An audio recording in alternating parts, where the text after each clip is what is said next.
फिर दर्शन करवा दो। तो महाराज जी बोले एक काम करो, सुबह जाकर जमुना जी में स्नान करवा के आना,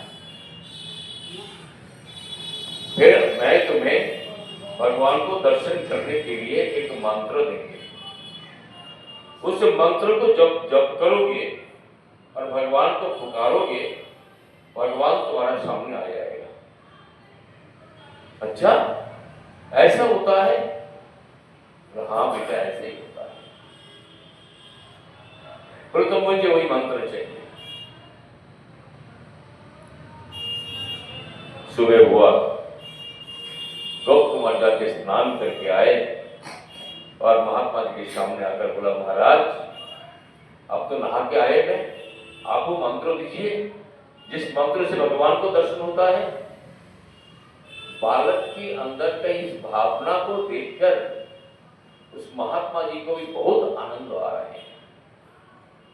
भगवान को प्राप्त करने के लिए कुछ नहीं, ये भावना चाहिए।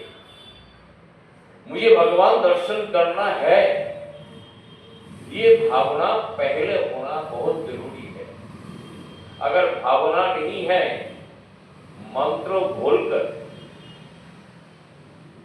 उसको पिला भी दोगे, कोई काम नहीं करेगा। इसलिए हमारे शास्त्रों में कहते हैं आदौ श्रद्धा। आदौ माने पहले, श्रद्धा माने विश्वास। जिसके अंदर विश्वास नहीं है उसका भगवान दर्शन कभी नहीं हो सकते, कभी भी नहीं। इन बालक के अंदर विश्वास हो गया, महाराज जी उस मंत्रों से भगवान दर्शन होगा, तो बिल्कुल होगा। और बालक सुबह नहा के महाराज जी के सामने आ गया और महाराज जी उसको विधिवत मंत्र बता दिया। विधिवत मंत्र देने का विधि होता है। जब मंत्र दिया जाता है उस समय उस प्राणी को बिल्कुल निष्पाप किया जाता है। सारे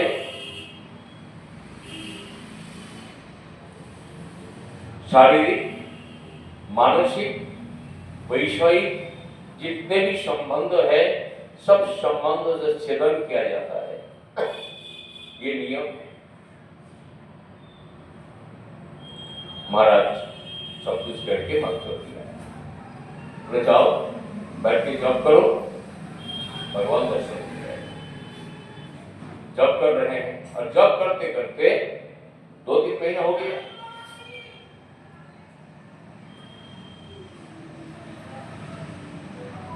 दो तीन महीना हो गया।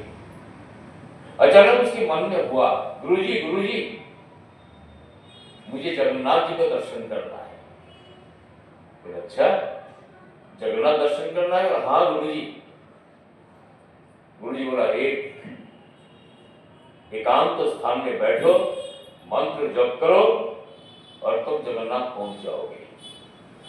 बालक गुरुदेव की बात को मानकर एकांत में जाकर बैठ के जप करना शुरू किया और जब आंख खोला तो क्या देख रहे हैं, पुरी में जाकर पहुंच गया जगन्नाथ जी के सामने।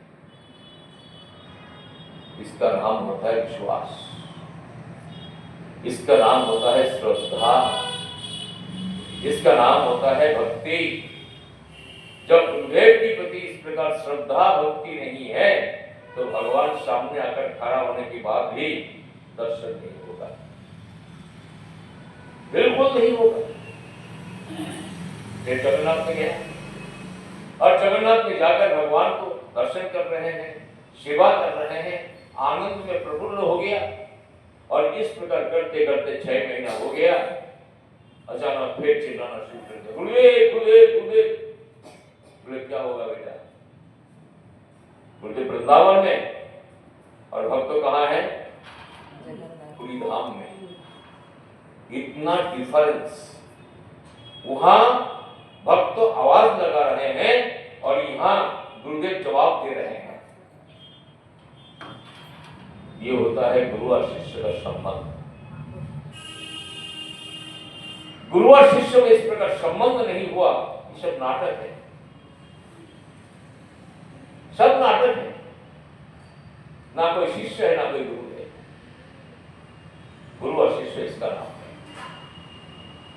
क्या हुआ बेटा? गुरुदेव गुरुदेव मुझे इंद्र को दर्शन करना है। इंद्र बोला अच्छा अच्छा अच्छा, ऐसे बात है, एकांत में बैठकर तुम भजन करो, पहुंच जाओगे। और एकांत में बैठकर भजन करना शुरू किया। जब आंखें खोला, क्या देखा? स्वर्ग में जाकर इंद्र के सामने खड़े हो गया। इंद्र को वैभव तो बहुत है, बहुत सुंदर सुंदर मकान है, सुंदर सुंदर व्यवस्था है। एक दिन दो दिन हुआ, परंतु गोप कुमार की मन नहीं लग रहे। फिर चिल्लाना शुरू कर दिया, गुरुदेव गुरुदेव गुरुदेव। ये कहाँ है? स्वर्गों में। और गुरुदेव कहाँ है? वृंदावन में। क्या हो गया बेटा, क्यों चिल्ला रहे हो? बोले गुरुदेव यहाँ नहीं रहना है। बोले क्या करना है? बोले मुझे ब्रह्मलोक जाना है। अच्छा ब्रह्मलोक जाना है तो जाओ, एकांत में बैठ के भगवान का भजन करो, तुम पहुंच जाओ। गुरुदेव के हर बात को कैसे मानते हैं देखो। एकांत में बैठकर भजन करना शुरू किया और भजन करते करते पहुंच गया ब्रह्मलोक। आंख खोल के देखे, लाल लाल ब्रह्मा जी बैठे हैं, जो कुछ भी देखे वही लाल है, चारों लाल ही लाल है। ब्रह्मलोक में सब कुछ लाल है। अच्छा लग रहे हैं, इधर घूम रहे हैं, उधर घूम रहे हैं, देख रहे हैं, सुन रहे हैं। चार मुंह ब्रह्मा, एक नहीं दो नहीं, चार चार मुंह है। एक दिन दो दिन तीन दिन 10 दिन 20 दिन महीना भर हो गया, ब्रह्मा जी से बात कर रहे हैं, सब कुछ कर रहे हैं। महीना भर होते नहीं होते चिल्लाने शुरू किया, गुरुदेव गुरुदेव गुरुदेव। बोले क्या हो गया, क्या बात है? बोले गुरुदेव यहाँ अच्छा नहीं लग रहा है, मुझे वैकुंठ हो जाना है। बोले ठीक है, तो एकांत में बैठ के मंत्र जप करो तो वैकुंठ में पहुंच जाओगे। और एकांत में बैठ कर मंत्र जप करते करते ही वैकुंठ में पहुंच गया। और वैकुंठ में जब पहुंचे, आंख खोल के देखा, बड़ा मनोरम स्थान है, श्यामल कोमल भगवान का रूप है, 4 भुजाएं हैं, अद्भुत दर्शन है। जो भी दिखते हैं वो चारों हाथ सबके ही है और सभी श्यामल है, सभी का रंग भगवान की जैसी है। और सब भगवान की स्तुति कर रहे हैं, भगवान को पूजा कर रहे हैं, भगवान के साथ बहुत आनंद में विराजमान है। तो गोप कुमार सोचा बहुत अच्छा है यहाँ, बहुत सुंदर जगह है, तो मैं यहाँ रह जाऊंगा। ये सोचते सोचते 3 महीना जब हुआ और 3 महीने के अंदर गोप कुमार के मन फूक गया। फिर चिल्लाना शुरू कर दिया, गुरुदेव गुरुदेव गुरुदेव। क्या हो गया बेटा? कहाँ वैकुंठ और कहाँ वृंदावन। ये है गुरु और शिष्य का संबंध। हम लोग यहां से सूरज फॉर्म रहे थे, कितना दूर? गुरुदेव के साथ क्या संबंध है हमारा? ऐसे संबंध से कभी भी भगवत प्राप्त नहीं हो सकते।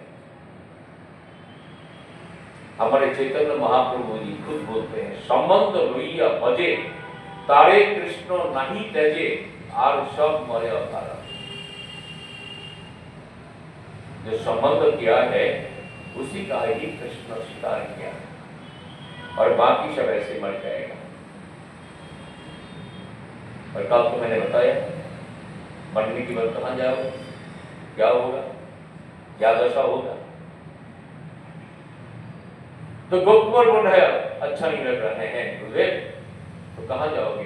मुझे गोलक वृंदावन जाना है, गोलक धाम। चलो कोई बात नहीं है, तुम एकांत में बैठकर भजन करते रहो, तुम पहुंच जाओगे। गोप कुमार एकांत में बैठकर भजन कर रहे हैं और जब आंखें खोला तो क्या देखा? गोरख में हो।